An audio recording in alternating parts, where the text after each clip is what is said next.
Hey everyone, it's Lulasai. I'm here with a review for The War of the Worlds, and I can already hear my voice giving out. We're gonna power through it, but yep. This is a 1953 movie directed by Byron Haskin. So this might be the third, maybe fourth oldest movie I've ever seen in my life. Um, Maybe it's like actually more like second. I can't remember now, but I've seen The Wizard of Oz, which is older, and I feel like I've seen something else that is older, but I can't recall right now. But anyways, it's a very old movie.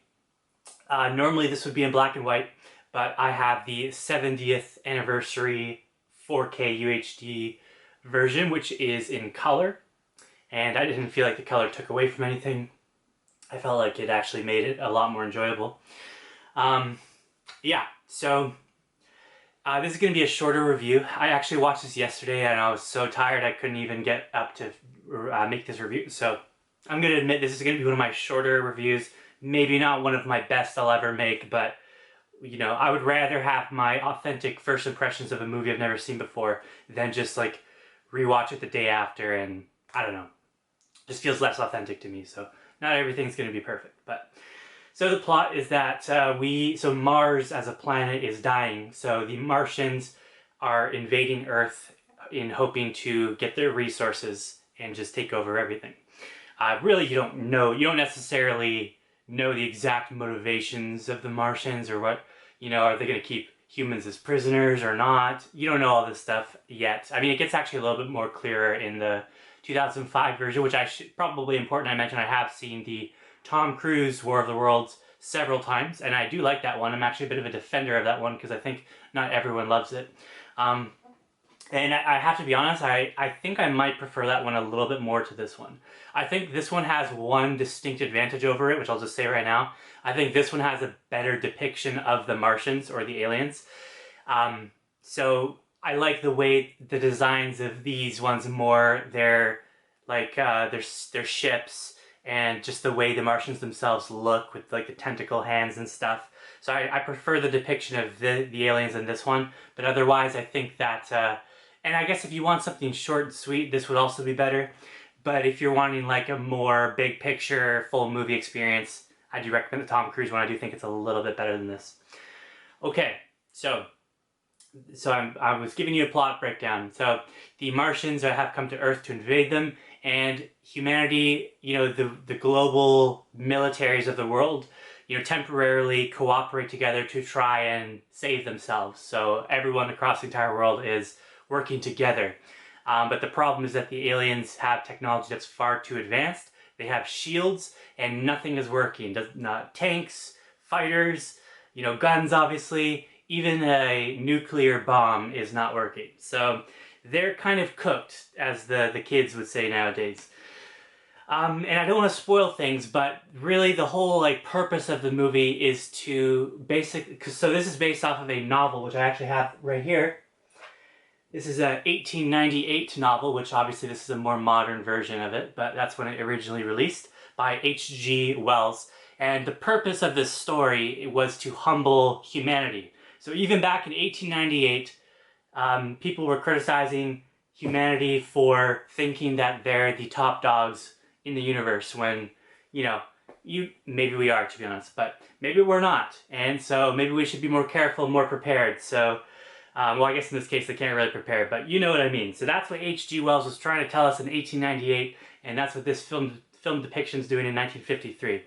So, yeah, I mean, it ends in kind of a strange way, a little bit anticlimactic, but the point of it is just that, I mean, the point's actually kind of escaping me a little bit, but if I really had to try and think of the point, I think it's basically trying to tell us that humanity should not be so careful at all times, and don't think that you're safe just because you have a brain, right? Like, there are potentially other elements out there in the universe that are a threat, and yeah.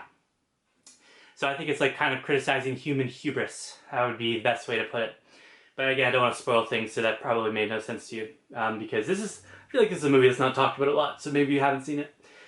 Okay, let's go ahead and, okay, so ultimately, again, without spoiling things, humanity, they're kind of at their own mercy. Like, there's not much they can do about it. And that's, again, kind of the point of the movie is you can't always defend yourself, and humanity is not the top dog in the universe. That's the point of the movie, in my opinion. Okay, so positives. This has aged extremely well, actually surprisingly well. The visuals are half decent. They're good. I mean, I think they might be better than something like Star Trek: The Motion Picture, which came out like, I forget when, but like, you know, maybe 20 to 30 years later after this. This one looks better than that, largely because most of this stuff is practical effects, real life sets. Humans are actually interacting with actual stuff that exists around them, etc. So, I mean, it's just not as bad looking as you thought it would be. Obviously, I watched it in color. You're probably going to watch it in color if you end up getting a chance to watch this, because I think it's on Amazon Prime. Obviously, I didn't watch it there, but I believe it's on Amazon Prime, and if you watch it there, it's probably going to be in color. So this is the version you should be expecting to see. And yeah, just the color, the digital restoration or whatever they did, looks perfect. It doesn't look weird or uncanny at all. Looks really good. So just visually, it actually looks really well, really good, despite being a 1953 sci-fi film. So I'm going to criticize the actors a little bit, but I will say in their defense, at least they look like they all want to be there. These aren't tired actors that just want to go home. They actually look like they're passionate and want to be there. So I'll say that. And it's a fast movie. It's very fast paced. I mean, 1953 already had TikTok brain pacing apparently with how fast this is. I already said I really like the depictions of the, you know, alien technology, and the aliens themselves are really cool. And overall, it's just surprisingly watchable. That's the best thing I can say about it. It's very watchable. It's not like, oh boy, my dear old dad's making me watch this super outdated movie. It's going to be so painful. It wasn't like that at all. Yes, my dear old dad did make me watch this, but it was not painful. It was enjoyable. It was completely fine. Even he actually kind of agrees with me that he might prefer the Tom Cruise one. This one is obviously way more historically significant than the Tom Cruise movie, but if you're just trying to get entertained and look at a cool sci-fi story, yeah, I think the Tom Cruise one is probably delivering a better experience, but it's still really good. And I do recommend it. It's not something I'm going to rewatch, you know, every month or every year even, but it is something that's very historically significant and very cool and was ahead of its time. So, negatives. Number one, I already talked about the actors. So occasionally, I think it's because this is still in the territory when special effects are a novelty. So I think that actors maybe don't know how to behave when there is something in the room with them that's not actually there and they can't physically see it. So what I mean by that is, you know, if someone's getting hit by a laser, or maybe not that, but like, I just felt like the actors were occasionally over-exaggerating their reactions to things. Yes, it's a scary situation, but like the one woman, she screams like hysterically, like not in a realistic kind of way, in a exaggerated like Shakespeare play kind of way. So there is some overacting here and there, and it kind of makes me chuckle a little bit when they're like really overplaying it. Probably because there's a threat in the room with them that they can't actually see with their own eyes. So they're trying to be like, ah, you know, and try and make the audience believe something's there, which it is there because we're watching it, but they don't see it. This was, I mean, they probably had green screens at this point, but they weren't taught green screen etiquette. That would probably be the best way to put it. It would be like watching The Phantom Menace and Liam Neeson is just over-exaggerating to every insane, zany thing that he sees but doesn't actually see. So that's probably a bad way to put it, but whatever. Negative number two.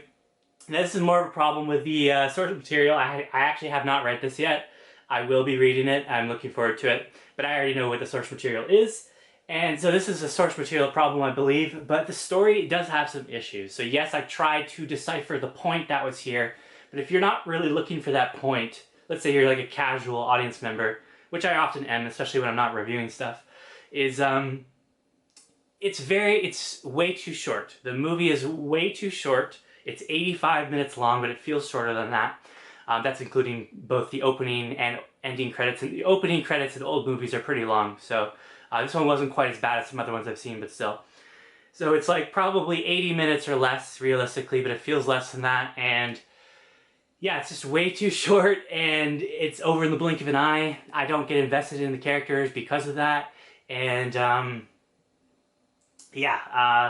the ending is incredibly anticlimactic. In fact, I already didn't like the ending in the Tom Cruise one, which I watched before this, obviously. And it's this exact same ending, actually. So if you've seen the Tom Cruise one already, it ends the exact same. And because I expected that, it was like I actually made a joke about it. I don't want to spoil it, but I made a joke to my family when we were watching this. I said, "Are they going to blank from the blank again?" Again, not spoiling it for you. And my dad was like, "Shush, be quiet," with a smile on his face. And yeah, that's exactly what happened. So I literally just said the ending like 10 minutes before it actually happened, just because it is silly. And I guess you could argue maybe it's realistic for this situation. Fair enough if you feel that way.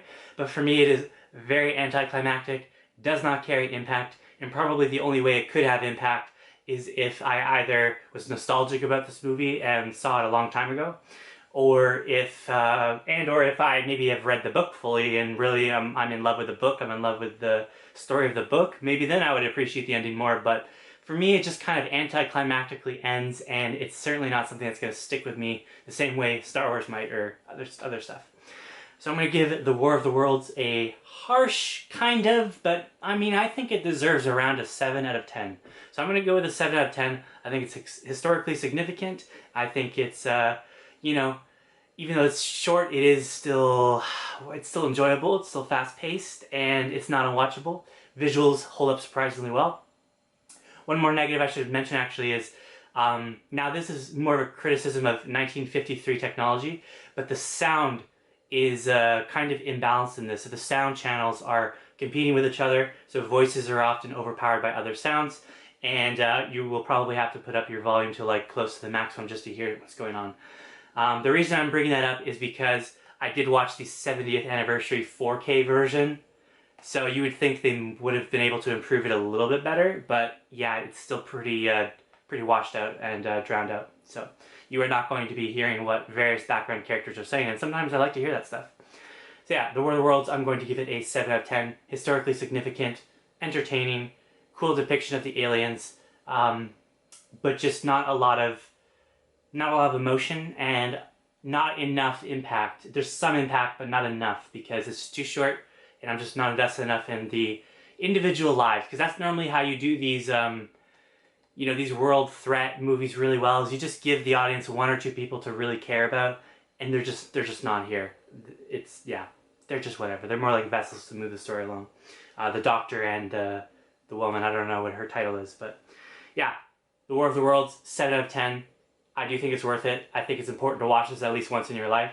But it's not going to be like your Star Wars kind of rewatchable stuff. So I think that's a pretty fair score, and honestly a pretty bit high. I know I said harsh, but it's a pretty high score, because if this movie came out, let's say this exact movie came out in 2026, I'd probably be looking more at like a 5. So I'm really giving it 2 points just off the fact it's from 1953 and the fact that it's aged so well, and some other elements along with that. So thank you for watching in this review. I do like the movie, don't get me wrong. I'm sure I'll see it again at some point, just not as much as I see Star Wars. So thank you for watching, and I will see you next time.